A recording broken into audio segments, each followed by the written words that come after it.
So morning, everyone.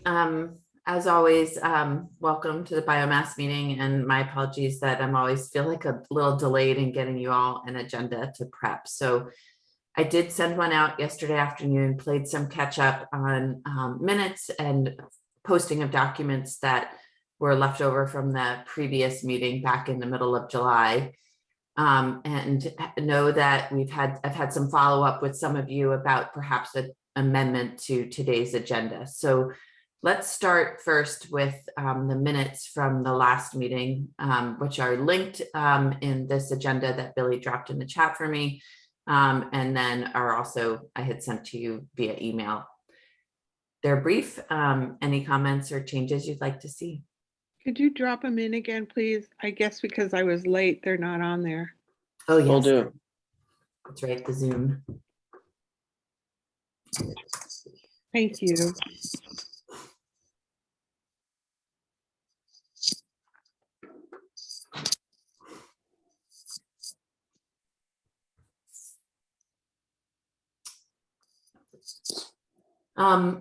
Well, I'll give Judy a second.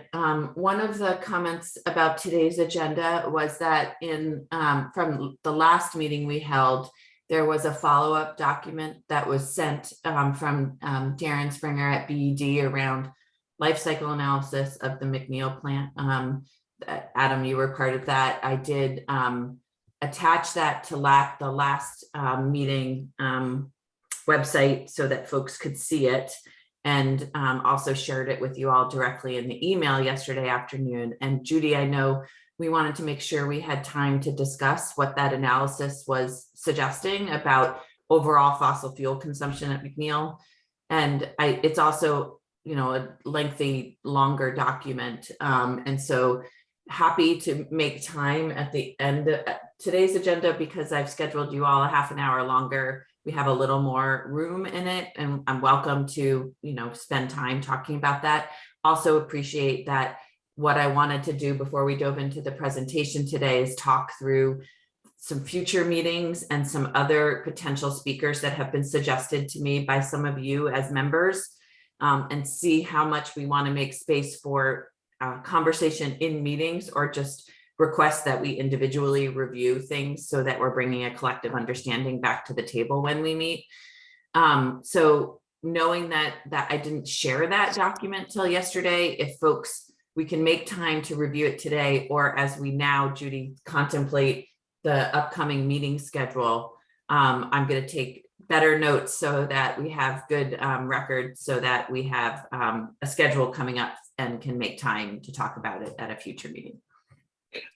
Well, in addition to that, it's not in the minutes, but we were having discussions about the ECOS report on the health issues for Mcneil. And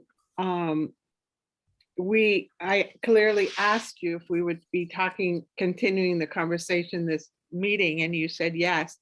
So that's not in the minutes either.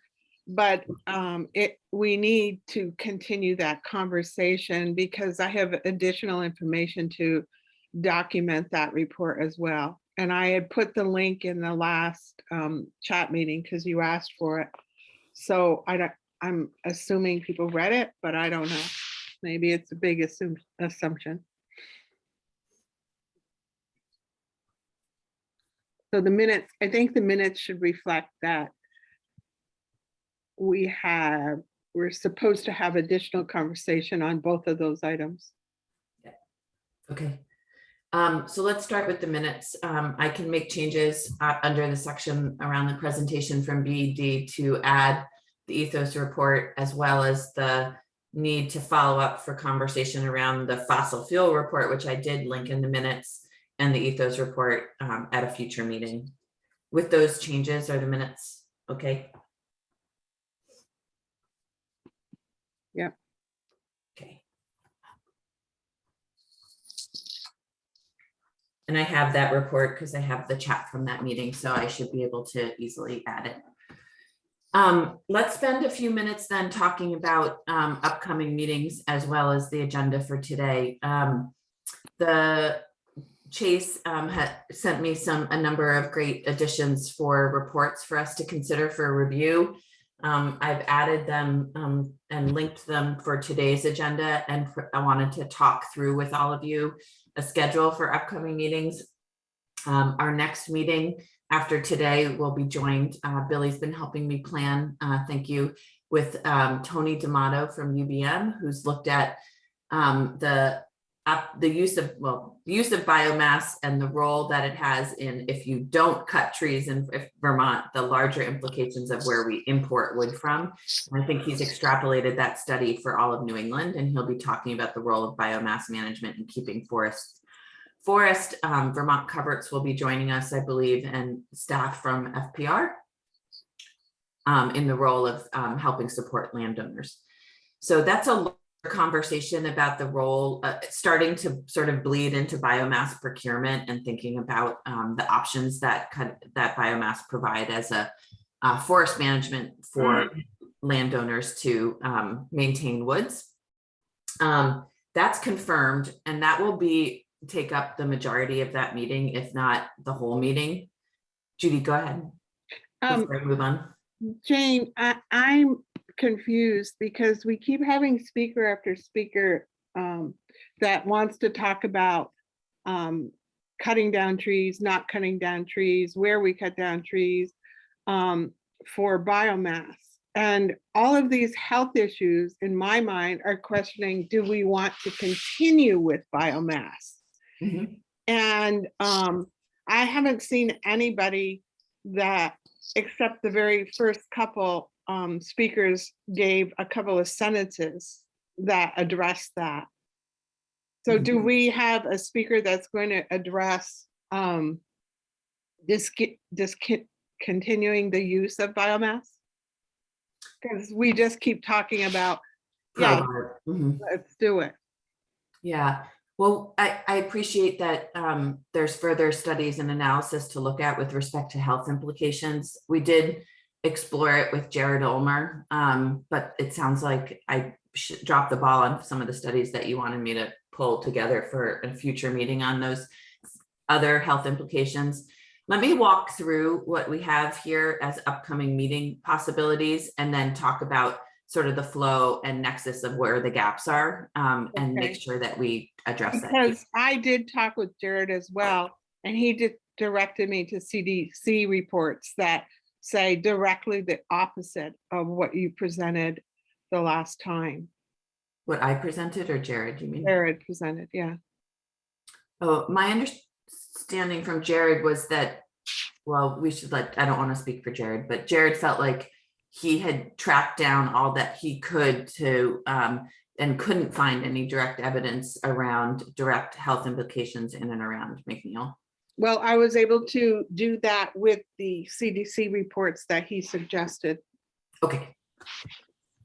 So the next meeting is 2 weeks from now. That one's scheduled, and I appreciate that that's still more of the positive side of the role of biomass, and we want to make sure that there are other voices heard if there is a need to do that.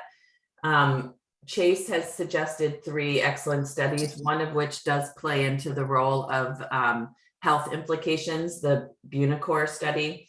I haven't actually been able to reach out to him directly, Chase, but Chase was kind enough to put us in contact with Dr. Juliette Rooney-Verga in Massachusetts, and she talks more about the comparison of biomass to the fuels that it would likely displace in Vermont, rather than the comparisons we've been able to make through the studies we have looked at. And she's interested in joining us. I reached out to Dr. Jerome Lagunier, and he allows us to compare biomass life cycle analysis to 2 of the fossil fuels that are more relevant to Vermont, similar to Juliette, and haven't heard from him. And then the final component of thinking about upcoming meetings and the need to schedule additional meetings was around the interest that we've continued to hear from you and from the public in these meetings, that it's important for us to hear directly from residents in and around facilities. And so I have already sort of gone down the route of scheduling a time. Chase, this came up in the Just Transitions Subcommittee. Chase, obviously being our representative that crosses both of those places, reminded me of this. And Chase Chase, Judy, myself are meeting with David Plum, who's the facilitator for the Just Transitions and the larger council work, with Kashka Orlo, who sits on the Just Transitions Subcommittee and also is a resident in the Old North End that lives near Mcneil. And she's been very engaged in our public engagement task group and work in that space. So we've been thinking about how that would be a productive listening session and what that would look like with interaction and what the best timing to do something like that would be. So we would like to do that, and I will work with that small group to figure out when the best time is to do that, and whether it's explicit to Mcneil or whether we think about how to involve community members from Reigate also. And so I guess at this point, it sounds like there is interest from Judy around exploring further some of the CDC work for health, as well as the ethos study that was done. And what I would like to ask of all of you is that the meeting that I took off the schedule for early to mid-September, it actually would fall on September 7th if we were doing bi-weekly. And I think I messed that up, Chase, with you when we were talking about dates to offer Juliet. I said the 14th. So what I'd like to suggest is that I'll stick with the 14th now, because a smaller group with us was going to start to talk about recommendations on the 7th. And so if folks are amendable, I will put one additional biomass meeting on the schedule that we currently only have one in September. I'll schedule one for September 14th and probably work closely with you, Judy and Chase, to really think about what that meeting looks like, what we're able to fit in those 2 hours that's productive and cohesive, and then what we can't get to with additional studies that are now linked here, that would just really follow up with the task group to encourage folks to read those offline and bring thoughts and comparisons into meetings as we start to think about drafting recommendations. Happy to consider entertaining more meetings, or if that makes sense to everyone, we'll pursue one additional meeting in September and a listening session that will likely be scheduled outside of this time. So is that the 7th and the 14th? The 7th was, we'll talk about that at the end of today, Judy, where we're going to talk about what the process looks like to get us to the October council meeting. And the 7th right now, I had scheduled just a small group of us to start to talk about process and components of recommendations, but not a full task group. But we'll make sure that everybody's comfortable with that when we talk about it at the end of today. Thank you.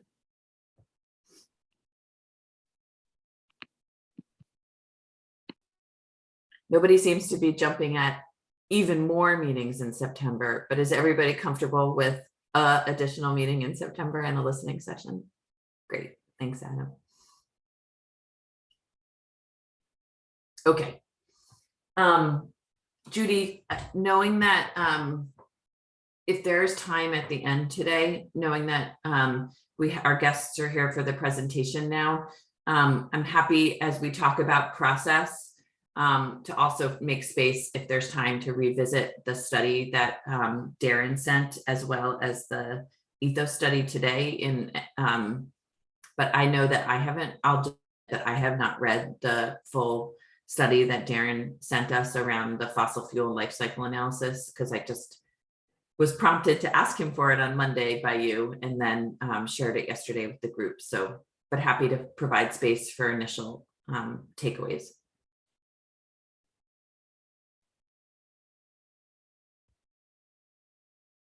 Okay, thank you. There's public comment happening, but I did make space for public comment at the end of the presentation today. Hope people will lift up what they're saying in the chat then too. And grateful that we have staff with us from Fish and Wildlife today. John Austin, who's the Lands and Habitat Program Manager, as well as Tim Appleton, who's had been the regulatory review biologist for a long time, covering the north half of the state, as well as now is a state lands biologist and wildlife biologist in the St. J district, and has a long experience working with Reigate and Mcneil. And Tyler Mosley, haven't met you, but thank you so much for joining us today. Tyler is from Reigate and works as a forester and has worked closely with Tim and John for years. So appreciate you all being here to talk through the permit conditions and how the CPG process works, and then largely about how the relationship works on the ground, and how this is coordinated fashion around chip harvests for timber management that goes into both Mcneil and Reigate. So thanks so much for being here.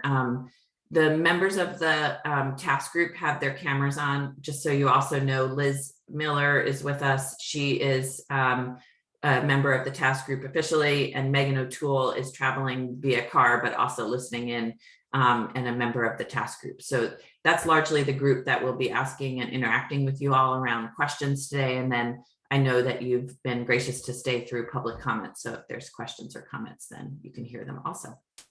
So I'll turn it over to you guys. Thanks so much. Thanks, Jane. Good morning, everybody. Pleasure to have an opportunity to talk with you today about the Vermont Fish and Wildlife Department's role in working with the two larger biomass energy producing facilities in Vermont, the facility in Reigate that our colleague Tyler Mosley, their professional licensed forester, is part of. And I notice also that Betsy Lesnikoski is on the meeting today. Glad you're there, Betsy.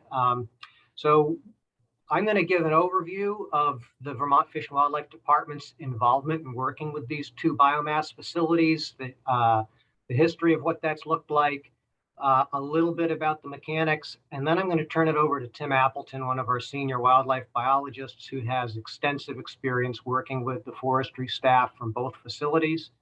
And Tim can get into more of the specifics on the day-to-day operations of how this sort of quasi-permitting process works between Burlington Electric, Reigate Associates. I know it's no longer called Reigate Associates. Forgive me, Tyler. I sort of forget to remember the changing names of the facility and the Vermont Fish and Wildlife Department.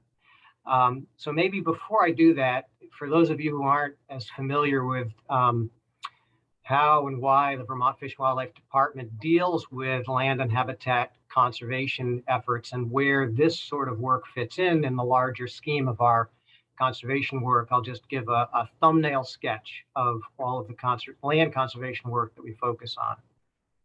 Can basically break our land conservation work into two categories. We are a landowner, a large public landowner in the state. We own nearly 140,000 acres of land throughout the state as wildlife management areas and stream bank properties and other properties. We are routinely buying more land, as Jane Lazorchek knows very well, having done that on our behalf for 15 years or so. So we buy land, we manage land, we work with other land, public land partners like the U.S. Forest Service, the U.S. Fish and Wildlife Service, the Nature Conservancy, the Vermont Land Trust, all of the typical conservation and public landowner organizations that you're likely familiar with. We work very closely with them to guide land stewardship interests with an eye towards fish and wildlife habitat conservation. So in addition to our work on public land, we spend a lot of time working with private landowners, seeing as nearly 80% of the state is in private land ownership. Wildlife conservation is strongly tied to what happens on that portion of the Vermont landscape. And we do that in a variety of ways, and this will kind of lead into the conversation about our relationship with these two biomass facilities. First, we provide technical assistance support to private landowners through a variety of vehicles. We work with our colleagues in the Department of Forest, Parks, and Recreation. I see Keith Thompson is on today. I'm glad Keith is here to work with the use value appraisal program and help the county foresters and the consulting foresters look for opportunities to incorporate considerations regarding fish and wildlife habitat and landscape conservation interests and issues, that sort of thing. We work closely with our federal colleagues in the U.S. Department of Agriculture's Natural Resource Conservation Service to deliver technical and financial assistance to private landowners. work with hundreds of landowners every year throughout the state to provide them with that support to do good things for wildlife habitat. We have a whole program dedicated to supporting the needs and interests of Vermont communities. So this is conservation planning. It supports municipal government, it supports regional planning commissions, and it helps incorporate fish and wildlife and conservation considerations into that sort of land use planning element of what we do. In addition to all of that, we protect important wildlife habitat through regulations, and that's where this topic comes into play. We have a long history of working in the Act 250 process since its inception, and we work in the Public Utility Commission process, the so-called Section 248 world, formerly known as the Public Service Board. As their name implies, for those of you who aren't familiar, the Public Utility Commission regulates public utilities like the production of energy, the distribution of energy, power lines, and all of the related infrastructure, hydro dams, all that sort of thing, as well as telecommunications. We review every permit that goes through those processes. And we have staff that spend most of their time, professional wildlife staff, who review the proposed projects and address issues related to fish and wildlife habitats. We work closely with Billy Koster's program in the agency, his planners, and the attorneys are close colleagues of ours, and we collaborate to make sure that the Public Utility Commission has the technical support and guidance to make well-informed decisions about these projects so that we can minimize or avoid effects on important habitats and other natural resources.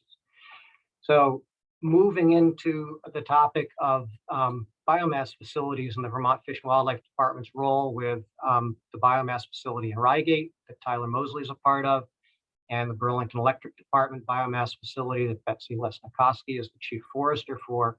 And Betsy, I was thinking about our long relationship this morning in anticipation of this conversation and realized it's now been over 40 years that we have been working together with the timber harvest notification process since the issuance of the permit by the Public Utility Commission for the Burlington Electric Department. That's a long history, and I'm going to speak to that in a moment because it's an important consideration, I think, for this committee to give some thought to. So, as I just said, the Public Utility Commission regulates these sorts of public utilities, the generation of electricity, for instance. In 1981 is when they first permitted the facility that exists in Burlington. We're a statutory party to the Public Utility Commission proceedings. And at that time, the Agency of Natural Resources, and specifically our department, the Fish and Wildlife Department, we provided testimony to the Public Utility Commission to make it clear that if the project was to move forward, we wanted to make sure that there were safeguards in place to ensure that there would be due consideration given to the effects of timber harvest that would be selling wood product to the biomass facility for fish and wildlife habitat. As a result of that, in the issuance of the permit, they call them a certificate of public good, or as Jane mentioned earlier, a CPG. I try to avoid acronyms, but if I say CPG, you'll just know, oh, it's the permit that applies to these facilities. There were conditions incorporated into that permit that in effect gave the Vermont Fish and Wildlife Department the responsibility to receive information from the Burlington Electric Department, and subsequently when the Reigate facility was permitted, the same conditions went into that certificate of public good. They provide us with information. We call this a timber harvest notification. And the permit lays out specific pieces of information that have to be provided to our department. Tim Appleton will speak to the specifics of this in a moment, so that we can have a clear understanding of what the proposed timber harvest is going to look like, where it is, who the landowner is, a lot of various silvicultural pieces of information, and information related to specific wildlife habitats, so that we can make a determination as to whether or not the timber harvest as it's being proposed is going to present any concerns related to wildlife habitat. Keep in mind, and Tim will talk about this in a minute, it's not, when I talk about wildlife habitat, it's not comprehensive. It's a well-defined list of specific wildlife habitats that we're responsible for considering through this process. But before I turn it over to Tim, I'll come back to that point in just a minute. So they provide us with this information. We have 15 days to review that information and make a determination. The determination can be approve the proposal as it is. It can be, we think that it could move, the proposed timber harvest should move forward, but under the following conditions. And so we'd work collaboratively together to make some adjustments to the timber harvest prescription. Or in rare instances, we end up finding that we're not able to reconcile the landowner's interests with our habitat interests, in which case we end up not approving it. Doesn't mean the timber harvest doesn't move forward. They're free to do the timber harvest regardless, but what it does mean is that they can't then sell that wood product to either of these two biomass facilities. I guess the last thing I'll say before I turn it over to you, Tim, is that, as I mentioned a moment ago in reference to the Burlington Electric Department, and the same is true for our long-term working relationship with the facility in Reigate and with Tyler Mosley. And before Tyler, Peter Kondaxis, who had been their professional forester for over 30 years. This relationship has been going on for a very long time. And we pay very careful attention to our role in this process and the results at the end of the day. And we have found over the years that this has provided the Fish and Wildlife Department with a really unique opportunity to interact with private landowners, consulting foresters, loggers, all of the different interests that relate to forest management on private land in a way that I don't think we would find an alternative approach for. So I think the benefits have really been significant from our point of view, because even though, as Tim will explain in terms of how the permit defines the types of habitats and the interest and issues that the Fish and Wildlife Department is able to consider through this process, working together for 30 or 40 years creates a pretty productive working relationship. And I'll be the first to admit, and Betsy, I suspect you would too, that we've certainly had our ups and downs over the years. It is a regulatory process, and so it comes with its bumps in the road and its disagreements. But overall, the results have been much in favor of the interests of wildlife conservation. And even though the permit defines specific wildlife habitats, our ability to interact with landowners, loggers, and consulting foresters enables us to raise their understanding, awareness, and appreciation for issues far beyond the specifics of what are required in the permits that were issued by the Public Utility Commission. So I just think that's certainly been an important consideration for the Fish and Wildlife Department, is that larger, the benefit of the opportunity to have that long-term connection with private landowners and others who guide the management decision of those private landowners. So why don't I pause for a moment, Jane, and Tim, I'll turn it over to you. Maybe you can speak to the day-to-day specifics and operational logistics of how this process works. And then Tyler, we can turn it over to you, and you can offer your perspective on how this process and relationship has worked and fill in any of the gaps that we may have missed. Hey, thank you, John. And good morning, everyone. Thank you for the opportunity to speak with you today. As John mentioned, I'll give a quick overview of the specifics involved with providing a notification. So when a landowner and or their representing consulting forester wishes to send wood products to Burlington Electric or Rygate, once they're engaged in a potential timber harvest, they'll reach out to the respective foresters in each of those facilities.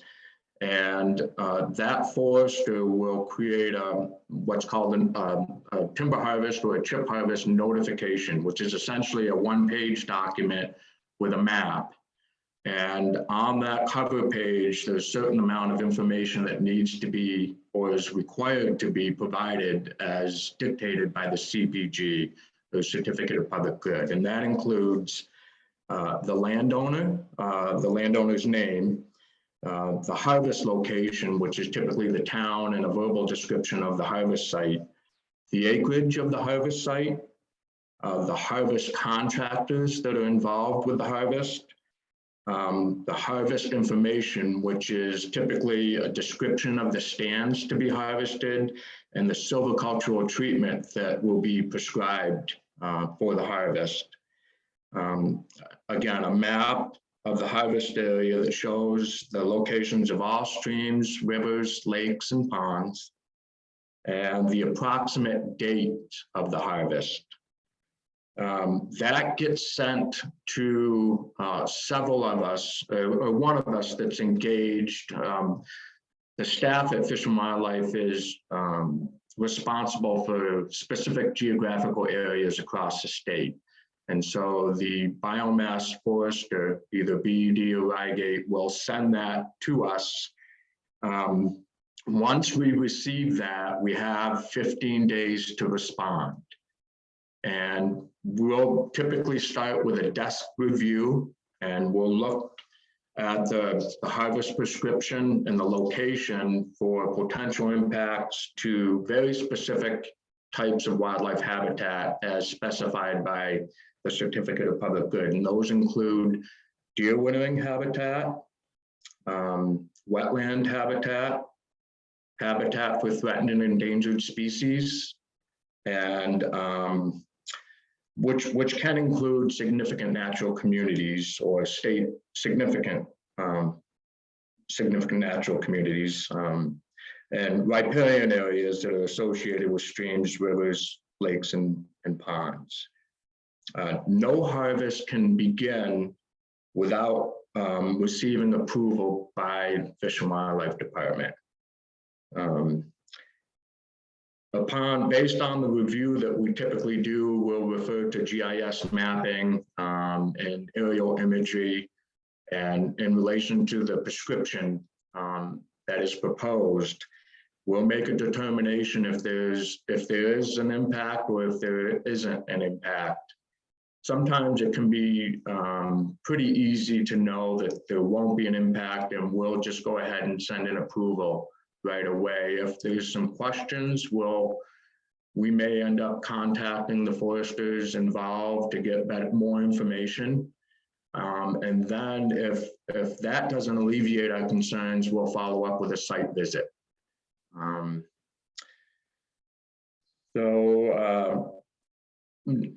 If based on the site visit and or a desk review, we feel that there might be a potential impact, we will request either some type of amendment or revision to the harvest prescription to account for those habitats. And that can be just a back and forth between us and the foresters and the landowners. And oftentimes those can get resolved fairly quickly. And, in those examples where we do a site visit, they tend to be more involved, back and forth exchange of information. And it's often very helpful to see the harvest layout out on the ground. So that's helpful for us to get a better idea as opposed from sitting behind a desk. That's essentially it. If ultimately we can agree to an amended harvest prescription, we will deny the notification, and the landowner and the consultant forester or forester has to find other ways, other avenues to send that wood. Some other specifics regarding some of the habitat types that we look at with wetlands. We're governed by the Vermont wetland rules as well. So oftentimes we defer to that. If we have site-specific knowledge of a wetland habitat, or if it's associated with a threatened or an endangered species, we may request additional conditions to account for that. The Vermont wetland rules has a default wetland buffer of 50 feet. So in some examples, we may go out to a greater distance to account for what might be occurring in the wetland habitat. As far as riparian areas, we defer to the water quality, it's called the AMPs, Acceptable Management Practices for Maintaining Water Quality on Logging Jobs in Vermont. They must be complied with, regardless if a property is existing under the use value appraisal program or not, but they must be complied with. The one specific condition with Burlington Electric's CPG is that it limits clear cutting not to exceed 25 acres, except in genuine cases of land conversion, whether that's for development or otherwise. It's not related to silvicultural treatment of the forest stand.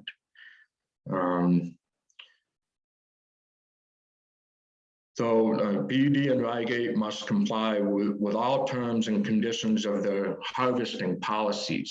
So each biomass facility has a standalone harvest policy that is attached to their CPG, and they must follow those.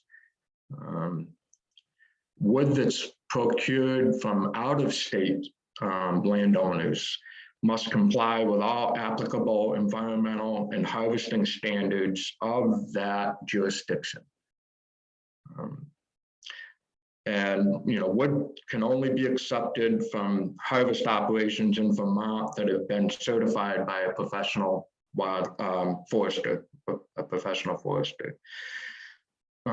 Periodic on-site inspections must occur while the harvest is in operation.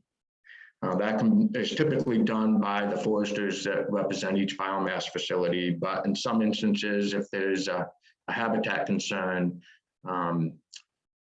Fish and Wildlife staff will accompany them on certain site visits. And then, ultimately, if there are unresolved issues, that results in the termination of the wood being able to be purchased by either biomass facilities. So that's essentially a rundown of kind of the day-to-day operations of our involvement with the notification process.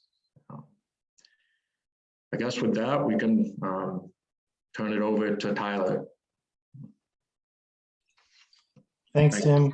And thanks to all of you for inviting me to come and speak on the notification process.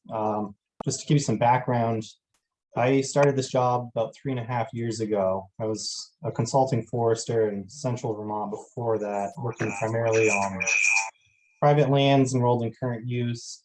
I've been really proud of the work that we do with Fish and Wildlife and with this process. And it was really eye-opening at first when I took this position. I felt really good about the work we were doing in current use, but this process takes it even a step further, which I appreciate. Not only are we practicing sound forest management, but we're taking it that next step and we're looking at habitat and making adjustments to make sure that we're not having a negative impact, and we're doing good work and improving both aspects of the forest. Going further, just from a forestry perspective, the process requires forester oversight, which isn't guaranteed on all logging jobs in Vermont. It's still a landowner is still allowed to just hire a logger directly. And I'm not saying that's a negative thing. There's a lot of good work being done that way, but this process adds another layer of oversight, which I think is really good. And it gives me and the foresters at Burlington the opportunity to provide education to landowners, foresters, and loggers, not only on timber, but silviculture, on wildlife habitat, things that they may not be familiar with, and aren't necessarily required in current use. So foresters, for example, may not be completely knowledgeable on all of wildlife habitat management. So I appreciate that education opportunity, and I think that's had a lot of benefit. And then lastly, I really appreciate the fact that at Reigate and at Burlington, I assume you can feel really good about where you're getting the wood. We have the opportunity to walk away from jobs that are not sound forestry, which not every mill can say. Most of them, I believe, are, but the requirement makes sure that all the wood we're getting is something that we can hang our hat on and feel good about. So. Yeah. Thanks, Tyler. So Jane, I guess we'll turn it back to you and the working group, and we can have a conversation about whatever's on people's minds. Yeah, thanks to all three of you. That was a great overview, and want to open it up for the task group to engage and ask questions. And I might just start with two of my own questions, and then give everybody time to let your own questions percolate. Can you speak to one, and maybe I just missed this, are there differences in the permit conditions for the two facilities and the process for having those permits amended? Thinking about where and how this group can tailor recommendations and influence management, I'd love to understand if there's any difference between Mcneil and Reigate around the kinds of habitat or the oversight that Fish and Wildlife has in that process. And then two, as you're talking about it, I'd love to just get a scale for the number of timber harvests you review on an annual basis. Just interested myself to understand sort of how many of these harvests are happening. Good questions. I'll give it a shot, and then Tim and Tyler, please correct whatever I mess up. In effect, Jane, the permit conditions that apply to the Vermont Fish and Wildlife Department's role in this timber harvest notification process are identical. The process that we use for both facilities is one and the same. We consider the same habitats, resources. We have the same 15-day time frame to make a decision. The interaction between our staff and BED foresters or with Tyler is the same. In fact, both permits have a requirement that we have an annual meeting between our staff and the forestry staff from the two facilities. So we will typically combine those meetings so that both Tyler, Betsy and her staff and our staff all meet together. We typically do that in the field so we can take a look at projects that have been that have gone through this review process and have been completed, so that we can all have a back and forth discussion on the end result and learn from that. So yeah, and then Tim and Tyler, correct me if I'm off base with any of the sort of potential differences between the two permits and the related processes. But to get to your last question, Jane, we ran these numbers not too long ago for former Commissioner Porter. He was interested in the economics behind our involvement in all of this. And we review on average a little over 200 timber harvest notifications each year. That's combined from both facilities.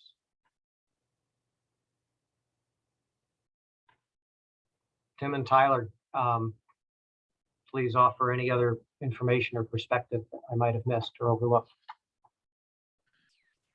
Oh, that sounds great, John. Yeah, that pretty much sums it up. I didn't know if it was worth speaking to the two amendments to BED's certificate of public good. Oh, yeah. Thank you.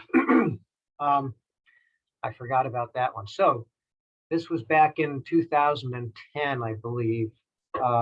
Burlington Electric Department and the Fish and Wildlife Department collectively decided to approach the Public Utility Commission to make an amendment to the permit for Burlington Electric. This was an interest in sort of building efficiency into the notification process, because I mean, a lot of time is invested in this, both from the facilities as well as the Fish and Wildlife Department.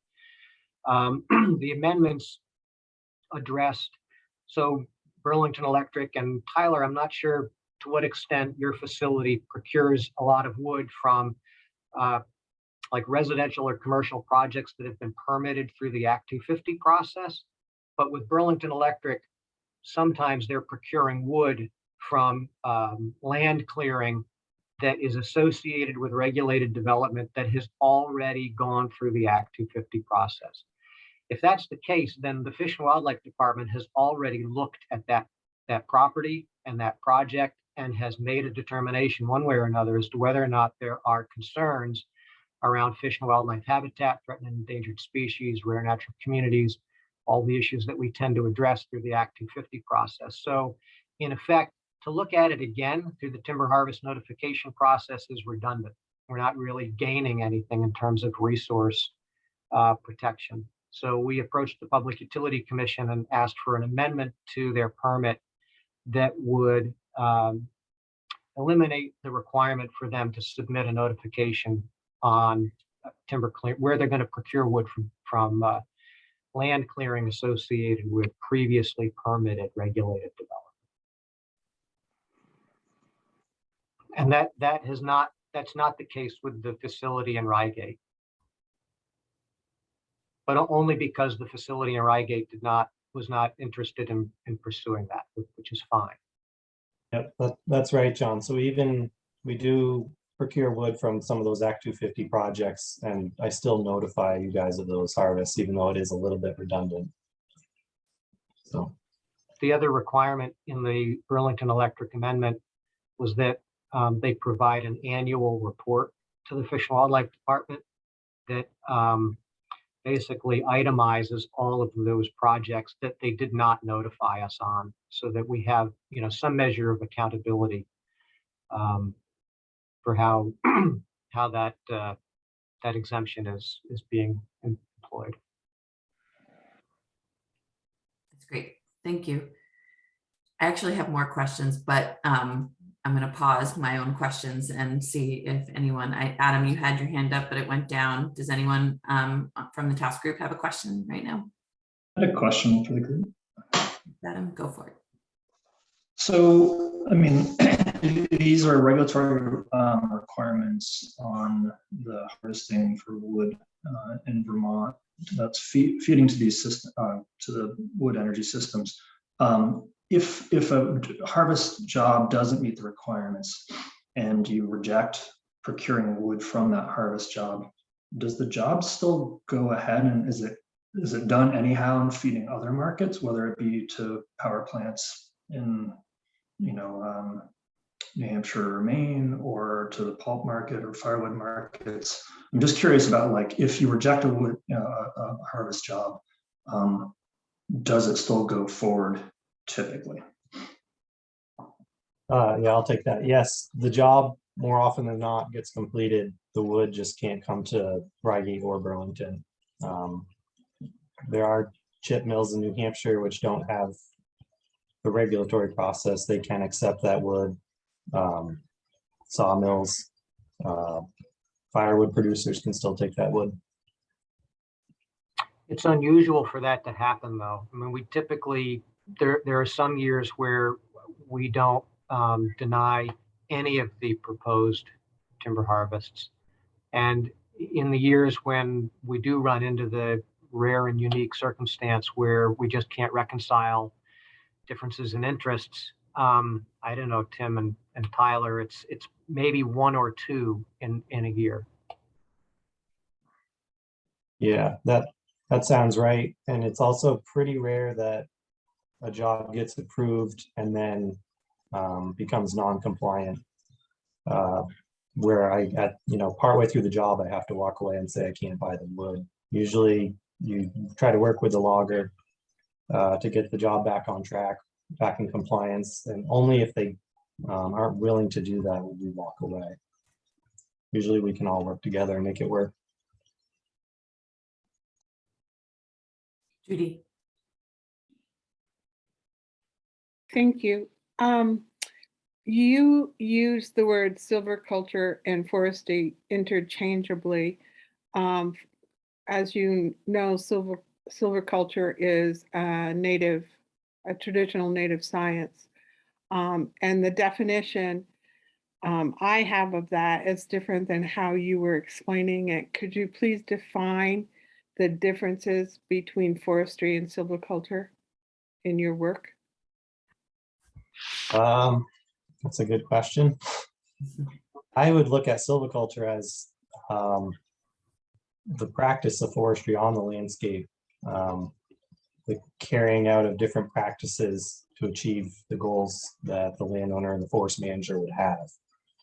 I don't know if that answers your question or not, but No, it doesn't. And how would you define forestry?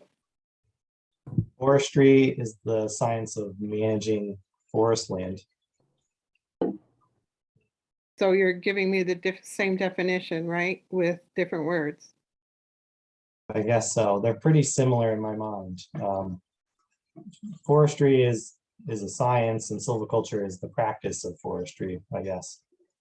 Well, because silviculture in my mind was traditionally done to preserve the water and manage herds and forest for supply of wood for fire and shelter, which has nothing to do with the way silviculture was used in this presentation. Yeah. I guess I would say that in my mind, silviculture is sound management. You can produce firewood and protect water and do all the things you were mentioning without doing an improvement to a forest lot. You could go out and high grade a wood lot and still produce the things you're talking about. Silviculture to me would be sound management, where you're protecting those things and still procuring the wood that you need. It would be for me as well, but nobody of the three of you, nobody mentioned protecting the water. Okay, so that is a requirement.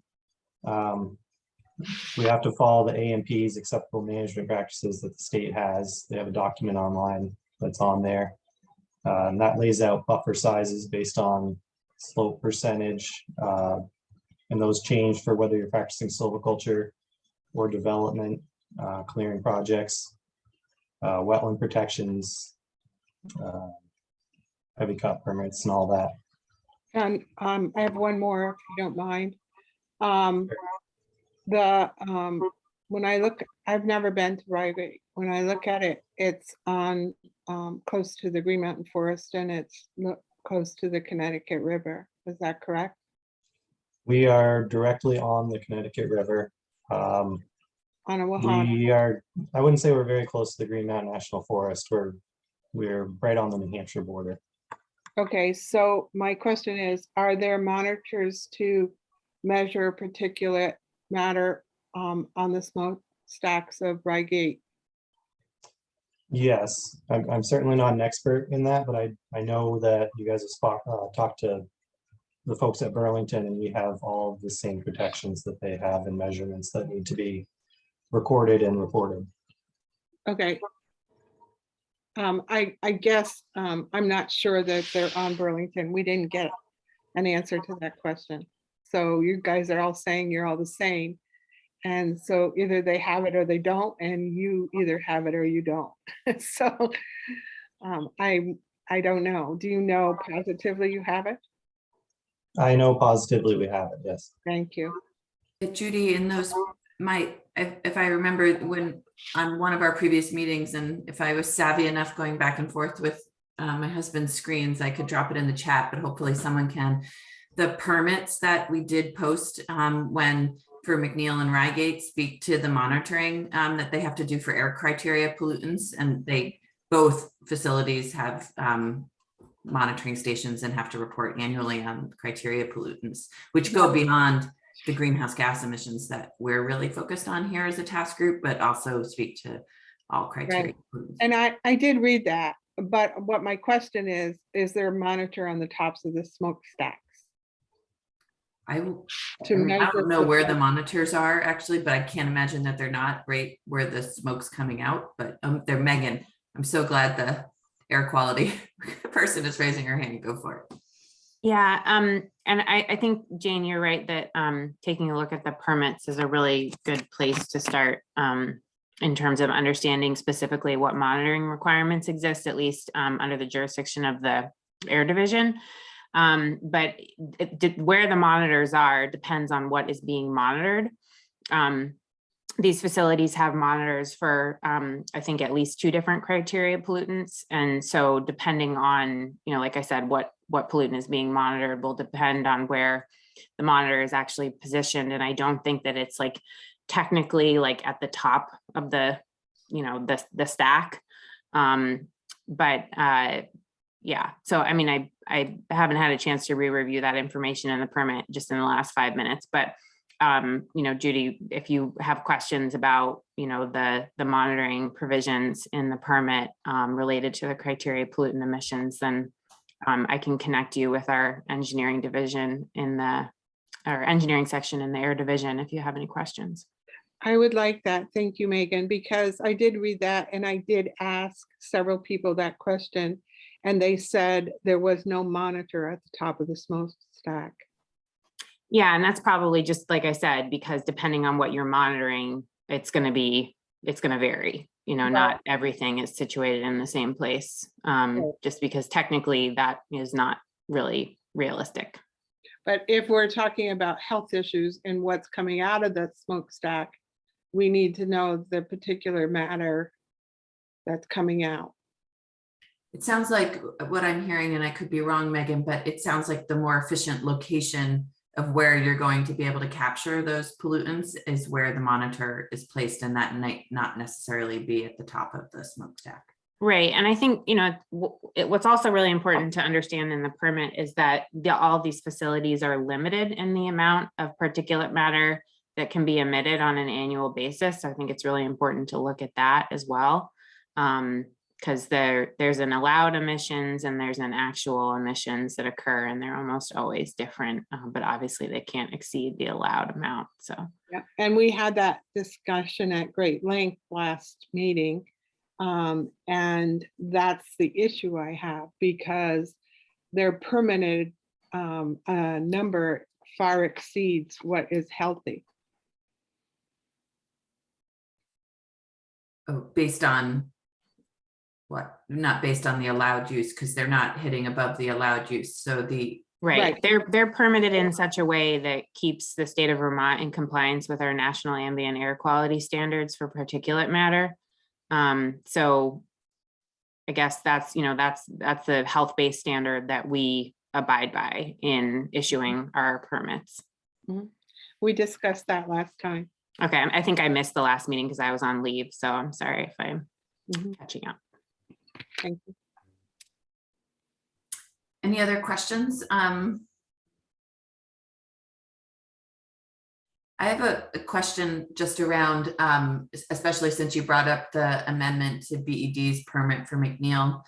The question between the differences between criteria that are reviewed for Act 250 permits versus timber harvests, and wonder what the difference is on if there is a difference around wildlife habitats that are considered in Act 250 and other natural resources versus timber harvest reviews. And then following up on that, I remember in conversations that as the North Springfield biomass facility was being considered, there were going to be changes to the permit conditions in this case to make them more stringent. And I understand that this might be more op-ed, but if there were improvements or changes to the permit conditions or more oversight, would you want to see that? And if so, what are the conditions that you would want to see enhanced in the permits? That's a big question, Jane. Yeah, sorry.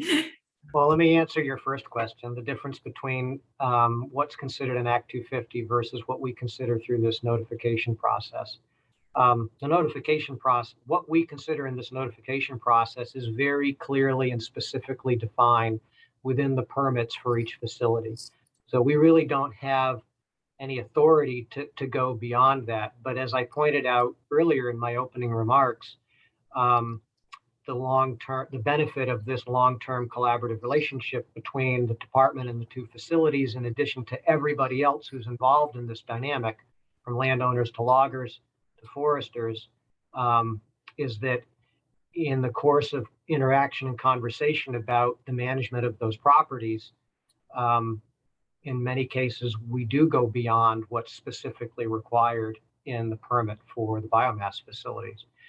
Biomass facilities only, the permits for those facilities are only required to consider the specific habitat conditions that Tim and Tyler both referenced. In Act 250, our involvement is more broad. So we deal with a wide range of habitat conditions that we don't necessarily deal with through this notification process. Rare and irreplaceable natural areas comes to mind. As Tim mentioned, to some degree that may come into play with the timber harvest notification process if there are threatened and endangered species associated with a natural community, and the only way to address the conservation interests of those species is by looking more broadly at their connection with the natural community assemblage on the property.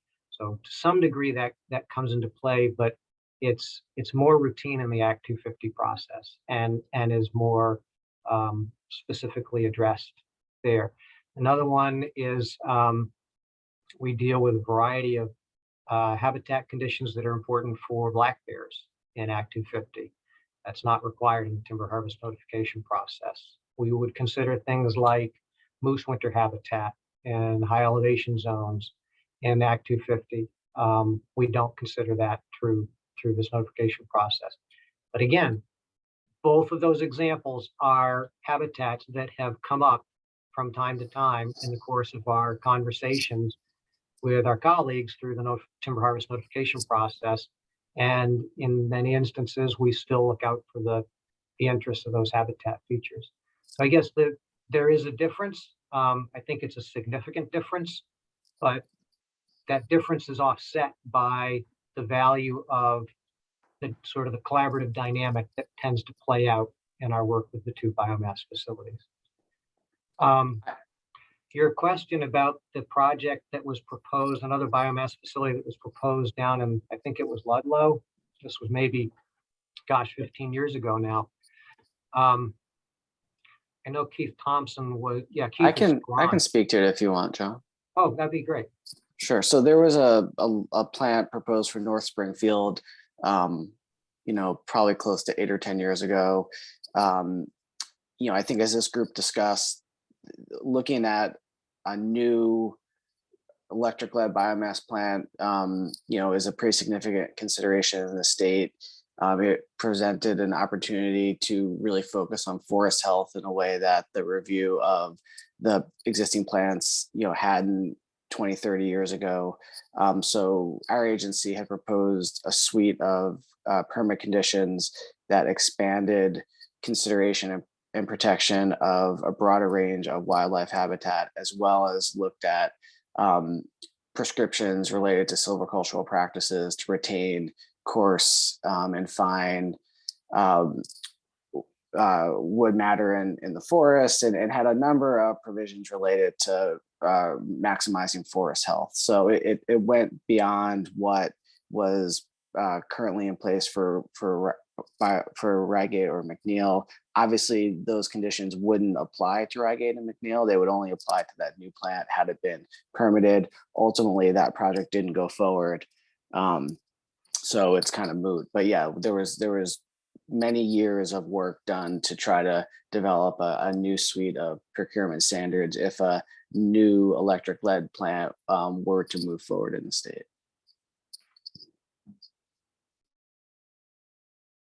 I hope that answers your question. If not, I can talk more. Great. Thanks, Billy. Chase? There we go. Thanks. A quick question about costs for end-use ratepayers. I'm interested to know a couple of things. I guess first, is there in the harvesting practices that you all do, is there an impact on costs that ratepayers pay to the electric utilities who source electricity from these facilities? And the second sort of related question that I have is there any way that the costs from the facilities, I think, it's common knowledge that the Reigate facility is quite expensive and has been subsidized by the state for some time to keep it going. Is there any way that the sort of harvesting practices can bring down costs so that Vermont ratepayers pay less for electricity that they get from these facilities? As far as getting the rate down for the ratepayers, the harvesting practices, I'm not sure there is. That's really dictated by the market. When fuel is cheap and the weather is good and loggers are productive, it's supply and demand. There's a lot of supply, so the price that we would pay for the chips would go down, and therefore the ratepayers would be paying a lower amount. When fuel is expensive and the weather is poor and loggers are having a hard time producing the wood, we have to go up on price, and then ratepayers would pay more. And that's really not in anybody's control.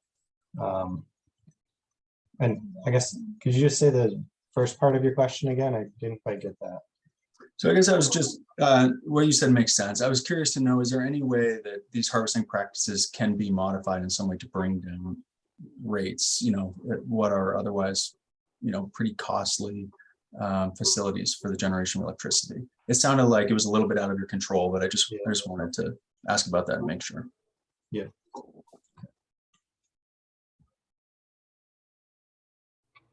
I'll just note on the topic of, the economics of the process that the Vermont Fish and Wildlife Department's role in the process doesn't come into anything to do with the what's borne by the ratepayers.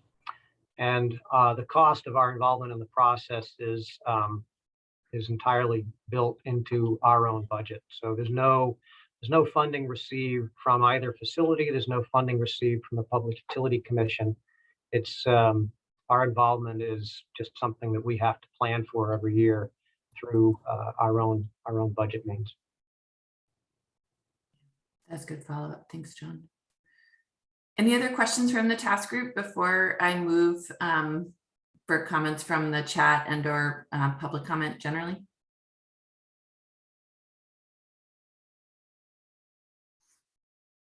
Annette, I'm going to lift up your question from the chat, and then we can move forward with any further comments from the public, but I thought this was a good question. Annette asked in the chat about wood harvested in Vermont, that this presentation is about what percentage for Mcneil and Reigate comes from Vermont versus what percentage are you buying from New York or New Hampshire? And are there any management requirements that exist for New York and New Hampshire that are different from Vermont?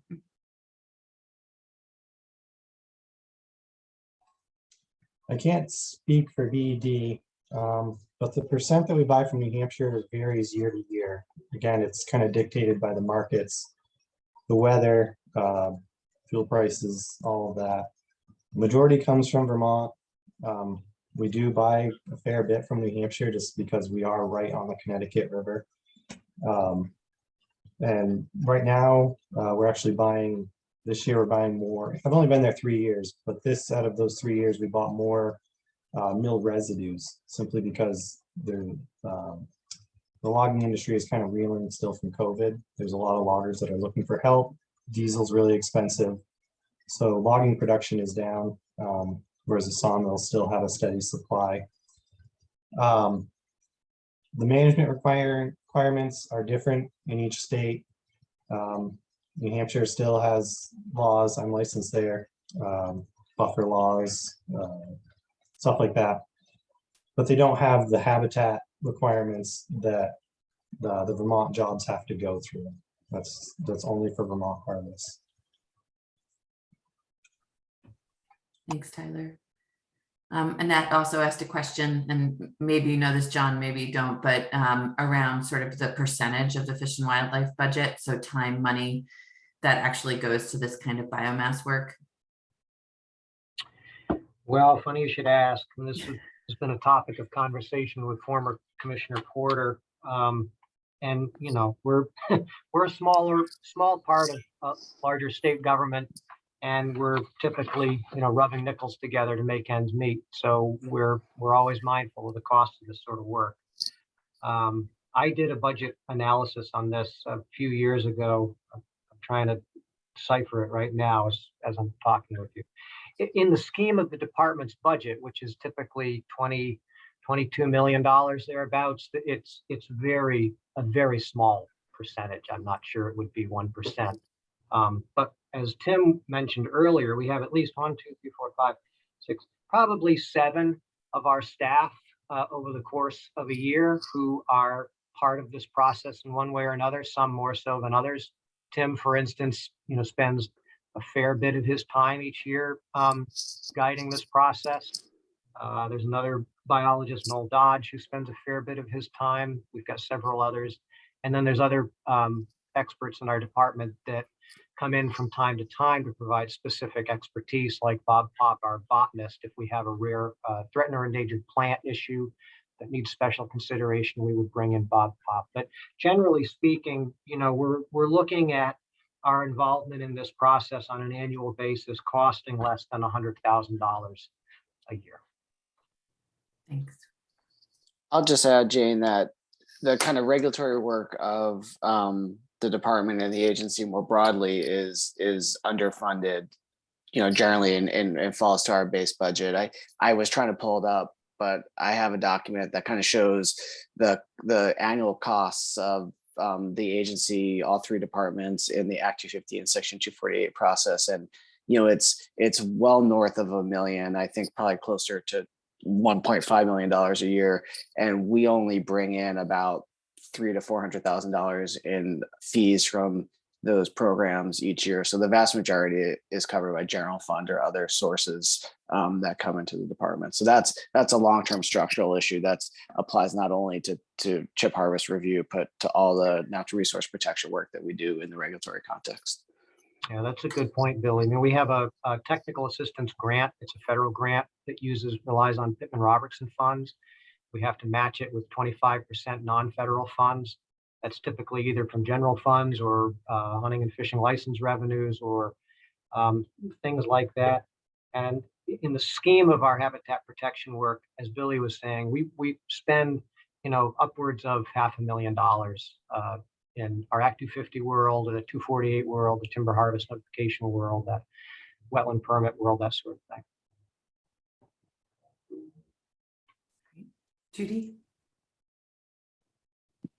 Thank you. I just had a question about Tyler's answer to one of the earlier questions. So Tyler, the climate crisis is global, right?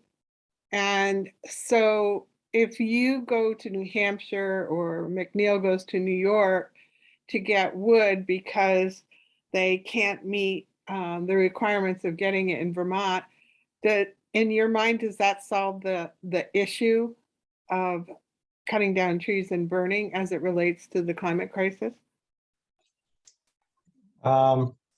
It's difficult to say. I guess what I would say is that it allows us to not put pressure on any one particular area. Being right on the Connecticut River, half our wood basket is to the east of us. If we were forced to buy a certain percentage just from Vermont, it puts a lot of pressure on the forest land there, whereas we're able to spread it out and allow for longer rotations, I would argue. As far as the climate crisis goes, it's difficult to really answer, I guess, about Vermont versus New Hampshire. Well, they both contribute to the crisis by cutting down the trees and burning the wood, correct? I guess I'm not an expert in that field. So is it for monetary reasons that you go to New Hampshire? No, we pay the same amount regardless of the location. Occasionally we will have some sort of long haul price or something, but most of the time it's all the same price, regardless of the state. Okay, I guess I can't word my question properly to get the answer from you. So thank you. Okay. So mindful of time, there are other public comments in the chat, but I just want to invite people to lift up and ask questions now and raise your hands and speak to them. I'm happy to try to extrapolate some of them from the chat, but it would be easiest if you could just raise your hand and highlight the ones that are most important to you. Cheryl Joy, please. Hi, I have one thing in the chat that I will ask out loud. Additionally, I just want to point out that I guess, Tyler, you said that it would put too much pressure on the forest to only stay in Vermont and take trees only from Vermont. So I guess that how this is aside from the question I have in the chat, but how many biomass electricity plants do you think would be okay per whatever square mile? You know, for how many square miles per plant do you need to have to supply this energy source? So I wasn't saying, I guess it was misinterpreted. I wasn't saying it would put undue pressure on the state. It puts more pressure on me because it limits the area that I can procure wood by say 50%. It's Yeah, not necessarily pressure on forests, I would say. And it's not like we wouldn't shut down if we ran out of wood. It's not like I'm gonna be out there trying to really pressure people to do more harvesting. So you don't think it puts any pressure on the forest? I don't believe so. And the plant's been there for since the early 90s. I think we would have seen those results if there was too much pressure. We are talk about, just so you know, next week that just about the strategy for private landowners and the opportunity that it provides for forest management more broadly in the context of biomass harvesting. So hopefully some of that context of like pressure versus just opportunity for folks will come out in the conversation next week. So my question in the chat was, do Rygate and Mcneil accept biomass from other states that they would not be accepting for Vermont due to different regulations? So do you let down your rules for wood coming from other places, or do you still accept them only with those same stringent regulations in place? Not entirely. I've walked away plenty of times from jobs in New Hampshire that I was not comfortable with from a sound forestry perspective. I do inspect those jobs. They don't have the same habitat requirements. I don't know if that answers your question. So sometimes you reject them, but sometimes you don't. You accept the. Do you look at all of them? Do you accept the wood regardless then?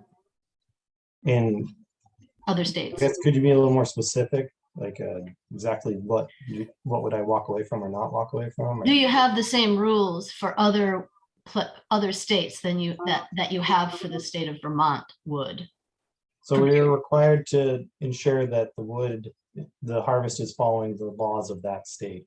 So when I go to New Hampshire, I'm looking at it from the laws of the New Hampshire perspective. Okay, that's the answer. Thanks. John, did you want to follow up from the first comment? Yeah, thanks, Jane. So Cheryl asked an important question, and just a thought or a suggestion for this group following up on that.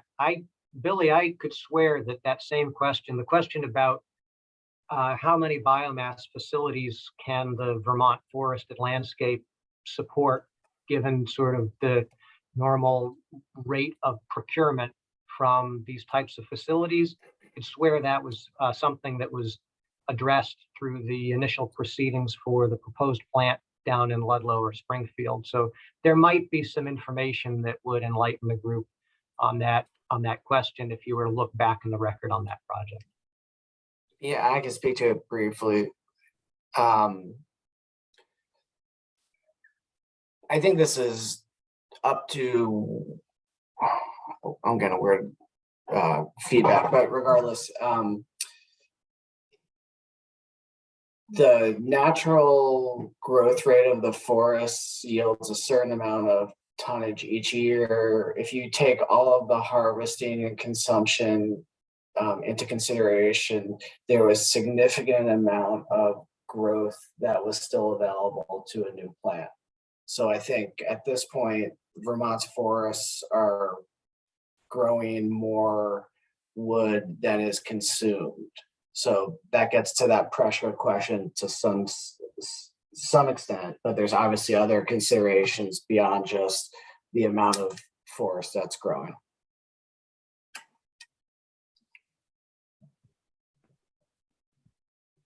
Annette. There was also a biomass plant proposed for Fairhaven, and I was on the Regional Planning Commission at the time. And it was also at a time when Green Mountain College was looking at sourcing wood for its heating plant. And they were trying to do it by sourcing it locally. And the quantities were, I'm trying to remember, I think it was no more than 5,000 tons for the Green Mountain College plant, but it was, you know, magnitudes greater, like 500,000 tons for the Fairhaven plant. And the Fairhaven plant did present some information about what the harvesting would be from, and because of where it's located very near the New York border, they were going to be getting a lot of it from New York. So going back to my very basic questions, could we please get the data, let's say for the last 10 years, for the wood sources for Mcneil and Reigate, and where they come from, what states they come from, and what the regulatory practices are in the states they come from. This is basic data that I'm sure everyone has access to who's involved with these plants. And I'm not sure why I'm not getting a direct answer to my question. Same thing with the, you know, how much money is Fish and Wildlife spending on this particular aspect of the program? I don't think these are hard questions. And if you don't sense my frustration with this task group, I will just say it as clearly as I can. I feel like today's program was designed to assure us that everything is wonderful with the harvesting of trees for these plants, and that the previous agenda for health was designed to assure us there are no health issues. And I'm not really learning anything. A good presentations provide some tension, some contrast. I'm not here to get propaganda. So I would really ask for numbers, data, things that actually help us learn what's going on with our forests and the electricity production with these plants. So thank you. I apologize for my attitude, but it is, I think, well earned based on the one-sidedness of how these meetings are being put together. And I do hope that we can hear more balance and some other perspectives in future meetings. Thank you. Thanks, Annette. So I can work, assuming Tyler and or Betsy, who are, Betsy's just here as a guest also, can't say that right now. I can work with Tyler, with you and Betsy. I assume the data exists for where the wood's been procured over the last decade. I can work with you offline to get that and post it as part of the aftermath from this meeting. Sure, I can do that. I don't have up-to-date numbers, so I'm not purposely trying to be vague. I can provide that with some time.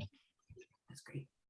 Thank you. And the data regarding our efforts in this process, I will make freely available to anyone who's interested in this. I I'll share with you a report that we prepared a few years ago. So it was 2019. It's slightly dated, but the data is still relevant for today. It lays out the costs. As I said earlier, it's roughly $100,000 invested by the Fish and Wildlife Department to support our staff time in this process on an annual basis. And maybe my perspective is affected by the number of years that I've been involved in all of this. I freely admit we all have our own differences of perspectives on these things, but I do try to approach all of this work, especially the department's work in the regulatory processes, with a very objective mind and eye. And so collaborative relationships are great. But at the end of the day, our responsibility is to the citizens of the state and the fish and wildlife resources. And I think, and Tim, you can speak to this as well, but we work very hard and take great pride in maintaining that objective integrity of our role in this and other regulatory processes. And maybe my comments have suggested sort of a warm, friendly relationship year after year. It isn't always that way, as I'm sure Tyler will offer, and if Betsy were speaking today, would probably say the same thing. We've had plenty of instances where we've had to butt heads on various issues. New issues emerge from time to time. We spend a lot of time in this process making sure that rare bats, for instance, that rely on our Vermont forests are considered and protected. So it isn't necessarily as one big happy family rolling along every year. It's a regulatory process. It's not easy. It's stressful. It has its inherent challenges with it. But I would say that by and large, we have figured out how to work well together, and we've done it for all the right reasons, because it is in the public's best interest for us to find efficiencies in the process to ultimately do the best job we can to look out for the health and integrity of the forests and the habitats. That's the bottom line for us. So I'm happy to share whatever information we have that helps answer the questions and concerns of the group. I can't speak to anything related to the procurement of wood outside of the borders of the state of Vermont. We have no responsibility or authority over that. And so we don't keep track of that information. Thanks, John. Cheryl, why don't you have the last word on this before we move on? Thanks. Yeah, and this is a comment, and I don't necessarily expect an answer, but I hope to get one. Billy and John both brought up comments or brought up points here. Billy with John with the rare bat, and I'm assuming you're talking about the northern long-eared bat. And then also Billy talking about the amount of wood that's growing, the amount of biomass that's growing, and we're keeping steady and maybe exceeding just a little bit the amount compared to what we're cutting. So the point here is that, well, as you all know, I think that it's not only climate that's the big issue. I know it's not only climate that is the big issue, but also biodiversity. We can't move on, continue on without both. But thinking about climate, and this is a biomass group, part of the Vermont Climate Council, offshoot of Ag and Ecosystem, et cetera. And so the point is, our whole goal is to do climate mitigation and to not keep steady, because keeping steady isn't really working, as we all know. But do you actually want to keep it the same level, or do you want to store and sequester more? That's the real goal here, is to store and sequester more carbon and greenhouse gases than keeping steady. And with regard to the northern long-eared bat, but not only that, other rare and endangered threatened species, they're rare, endangered, and threatened because of numerous reasons, but one in particular is habitat loss. So if we keep at the same amount of habitat that we have now, they're going to continue to either decrease, decline, or hold steady at a very rare and endangered, which spot in their population, or else we need to increase their habitat, which would then help them to become less rare. So the point here, I think I'm making, is that holding at status quo isn't working. And so we need to move beyond that. Billy, you just said it. John, you said it. Tim, you said it. In general, in your conversation, in your presentation, but didn't really, focus on that. But just, so if we want to continue with the system that we're going in, you want to preserve these things with just also preserving the way we're doing things, but that might not be possible. We might have to change.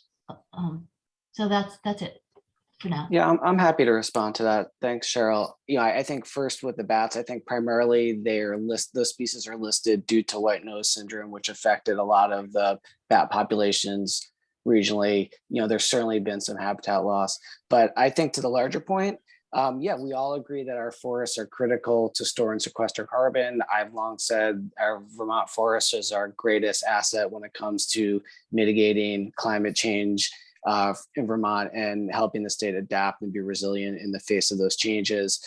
You may disagree with this, but I also believe that ongoing sustainable forest management is a critical strategy to retain those forests and the habitat functions and the biodiversity that those forests support. So I think we're saying the same thing. Forests are critical.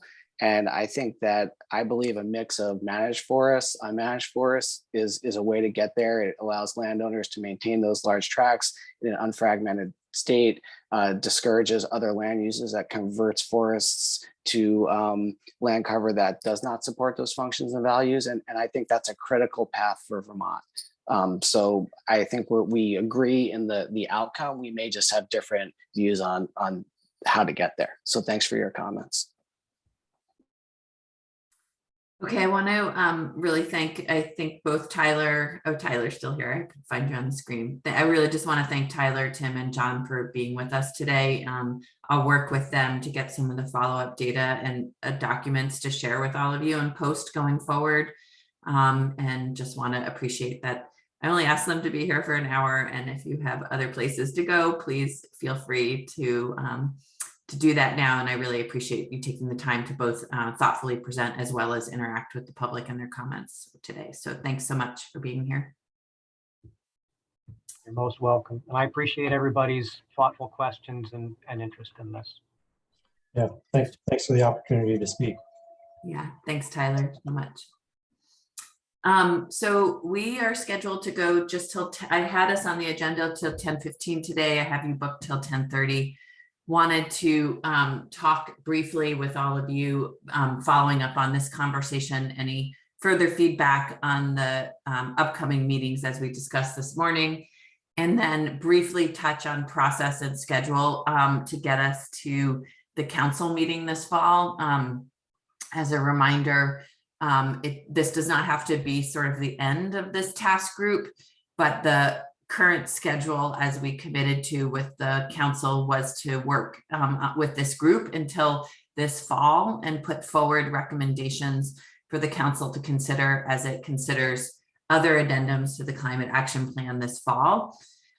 Those recommendations could include further work by this task group and or recommendations for other groups to pick up some of the components of this work.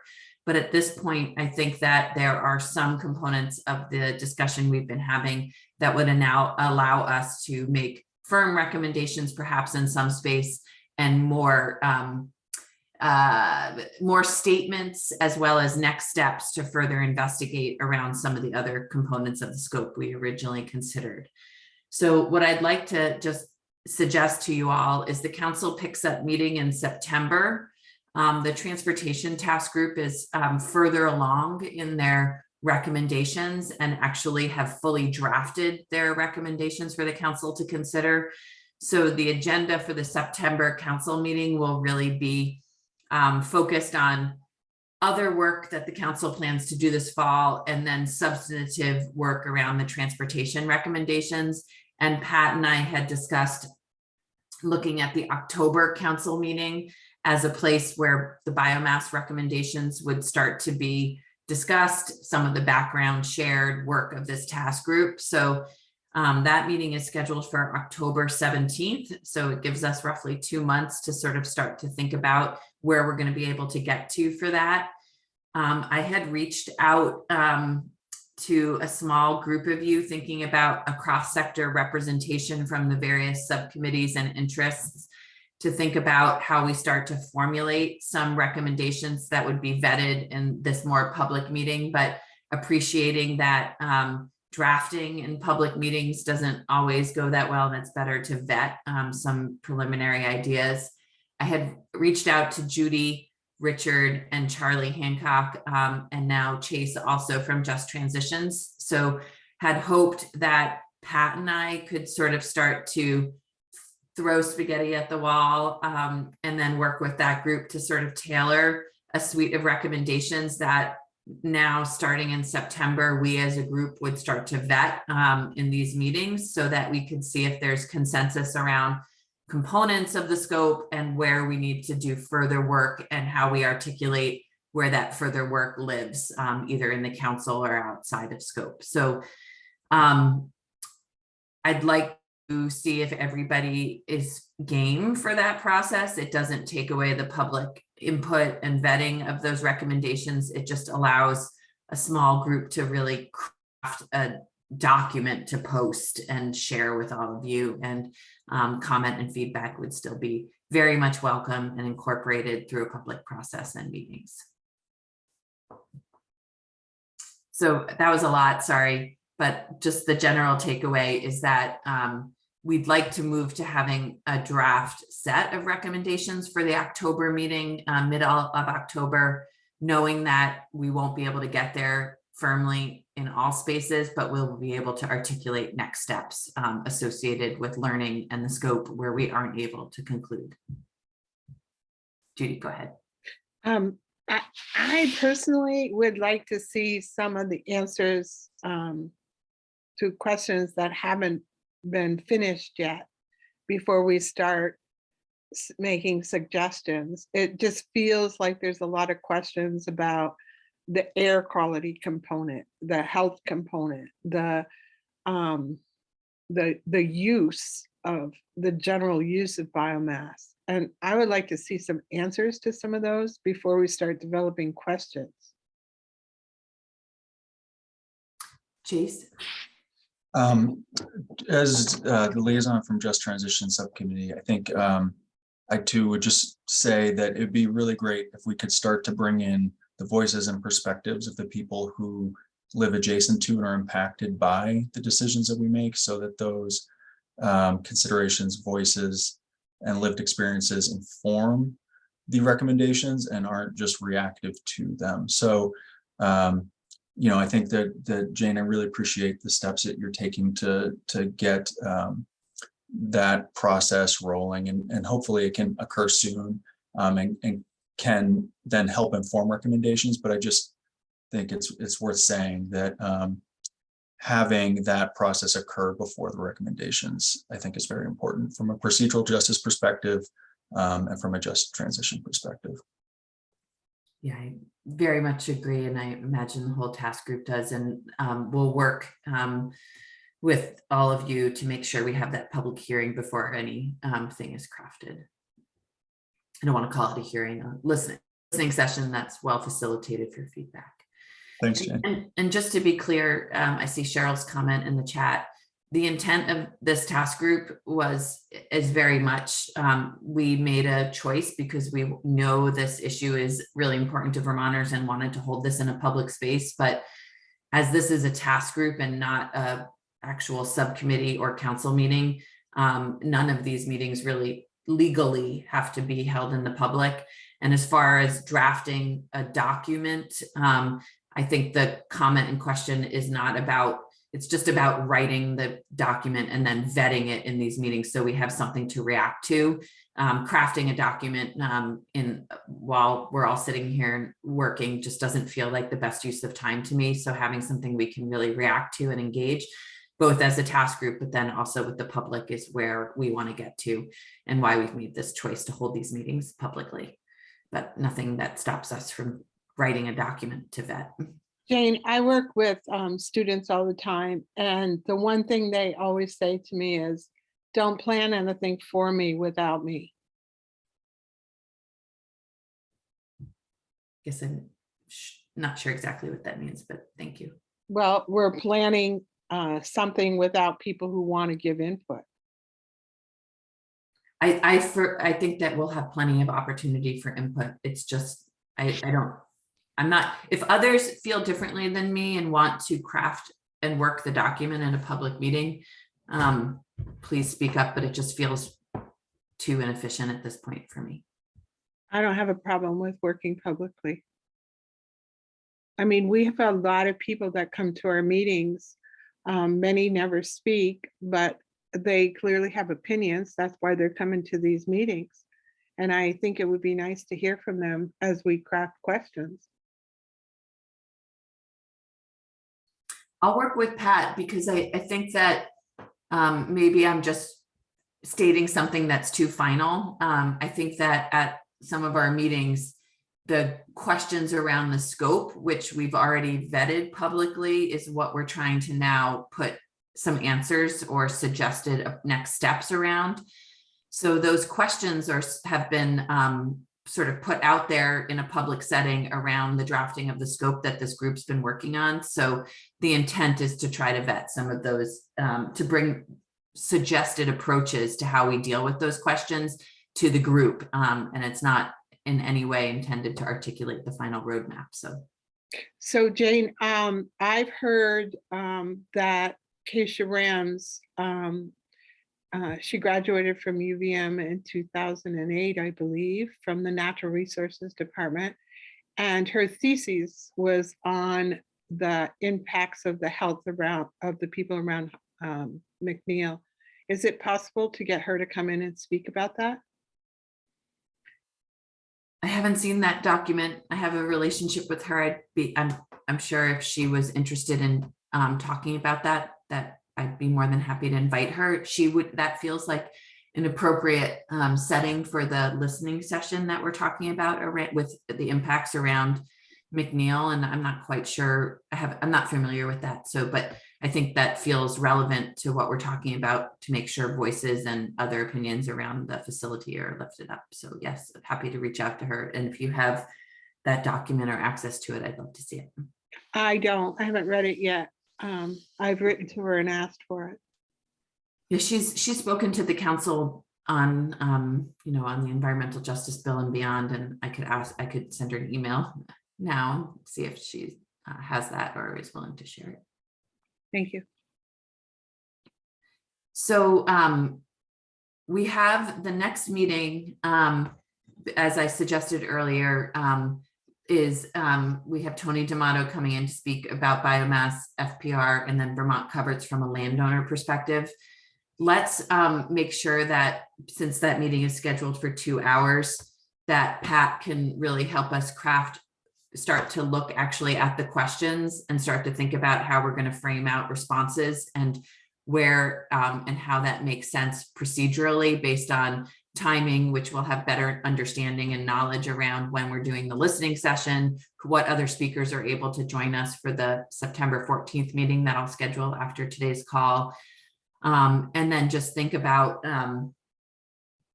any further understanding or knowledge or what we're going to be able to do for October. And knowing that October we're not saying that this task group is done or the final recommendations are there, but that we'll put forward our learning to date and where we see as a roadmap going forward to finish answering some of the questions we articulated around the scope.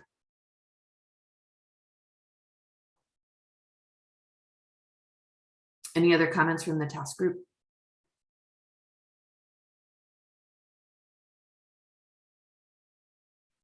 Since we have a few minutes left, I'm happy to hear your comments, Cheryl, if others are. Okay, I just jump in real quick and say I read recently that Judy got an award from the Vermont Arts Council. So I wanted to congratulate our fellow task group member on that. It's great news. Congratulations, Judy. Thank you. Well deserved. Cheryl, you put your comment in the chat. Do you just want me to read that or you want to speak real quick? Nope.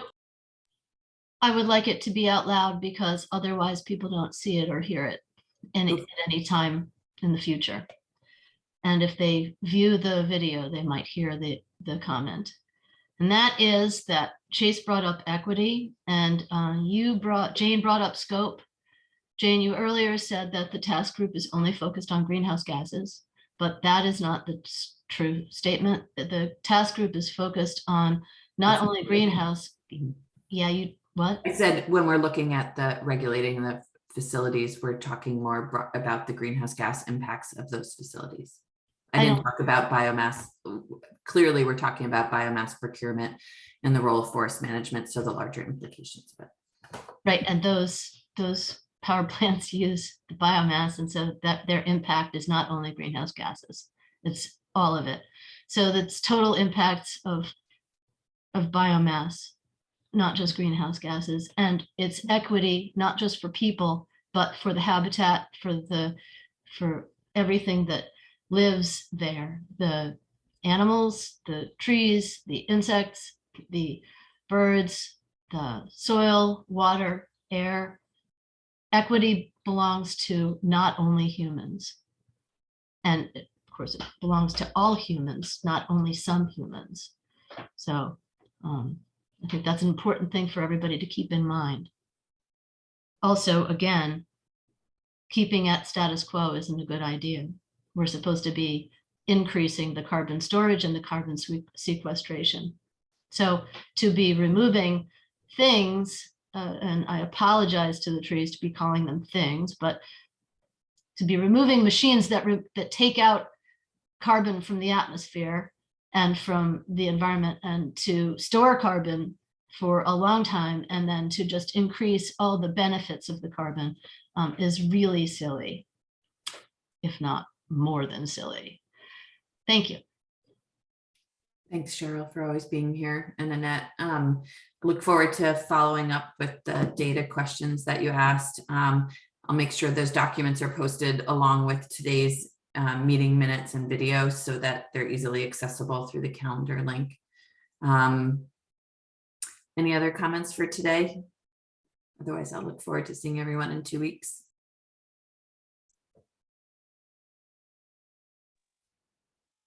Oh, Judy, I think you're muted. Where did you post Darren's report? I posted it with the July 13th meeting, since that's when he joined. And I also shared it in the email, the link in the email that I sent you last night. That direct link will take you to where I posted it. Yeah, I didn't get an email from you last night. Well, you must have, because you responded to the agenda. I got it from somebody else. Oh. I didn't get one from you. I haven't gotten one from you for a couple of times.